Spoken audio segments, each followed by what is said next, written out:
আমরা এখানে কথা বলছি, আমরা স্বাধীন সবাই। আজকে যারা আমাদের 24-এর গণঅভ্যুত্থানে জীবন দিয়ে আমাদের আবার দ্বিতীয় স্বাধীনতা দিয়েছে, তাদেরকে অবশ্যই আমাদের মনে রাখতে হবে।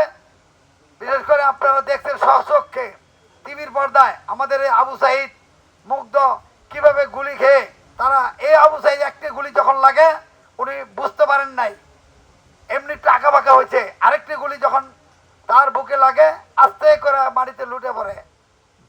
কি সাহস তার! আমরা এখনো খাচ্ছি, আমরা সকল কিছু দেখছি, আমরা দুনিয়াতে এখন আছি জীবিত। সে মাটির কবরে, দেশ স্বাধীন করে তারা কবরের ভিতরে চলে গেছে। তারা কিছুই জানে না আমরা কি করতেছি। এই দেশ যারা স্বাধীন দিয়ে গেছে, স্বাধীন করে গেছে, আজকে আমরা যারা বিএনপি করছি, আমরা এমন কোনো লোক নাই আমাদের মামলা মকদ্দমায় জেল জুলুম আমাদের ছিল আমাদের কপালে। আজকে যদি সেই 5 তারিখ না হয়তো, আমরা যদি স্বাধীন আবার দ্বিতীয় স্বাধীনতা না পেতাম, তাহলে এখানে বসা তো দূরের কথা, আমাদের কোমরে রশি বেঁধে আজকে দেখেন সারা বাংলাদেশে অতীতে বিভিন্ন জেলায় বিভিন্ন মহানগরে যখন বক্তৃতা দেন, ওয়াজ মাহফিলের হুজুরদের চর মেরতো, এই আপনি কিসের বক্তৃতা দেন, আপনার কি সরকার বিরুদ্ধে কথা বলেন। হুজুরদের তখন ছিল কোমরে রশি বেঁধে জেলখানায়।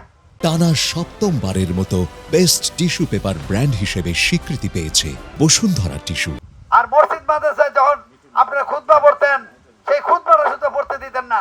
এখন দেশ স্বাধীন, সকল কিছু স্বাধীন। আজকে দেখেন অন্যায় অত্যাচার করলে কি হয়। আজকে 1 বছর হয়েছে, এখনই তারা অস্থির হয়ে গেছে গা। একজন তো বলা হয়ে গেছেন গা ফিটার সহ লয়া, বাচ্চারা ফিটার খাইতে না, মায়ে গেছে গা বাচ্চা ফিটার মিটার সব লয়া।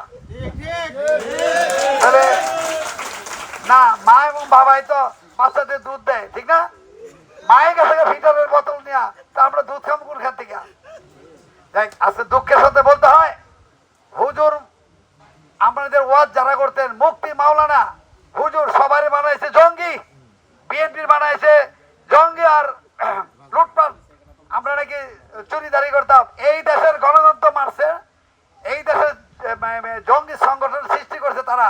এই দেশে লুটপাট করে আপনারা আমার এখন কত কষ্ট করে চলতে হয়। ব্যাংক বিমা, তার ভাই বোনরা ছিল প্রায় 18 জন এমপি, লুটপাট করে ভাই বোন। উনি ছিলেন ওনার এক বোন আছে লন্ডন, ওই লন্ডনের বোন হলো কেশিয়ার, ব্যাংক কেশিয়ার, টাকা নিয়ে পৌঁছাইতে ওইখানে লন্ডনে। আর উনি না লুটপাট করে দেশ ধ্বংস করে আজকে আমাদের দেখেন পথের ভিখারি বানাইছে। যাই হোক, আপনারা সবাই জানেন, যারা আজকে আমাদের 2024-এ জীবন দিয়া আমরা ছাত্র জনতা এই দেশ আবার আমাদের দিয়েছে, আমরা এখন কি করব?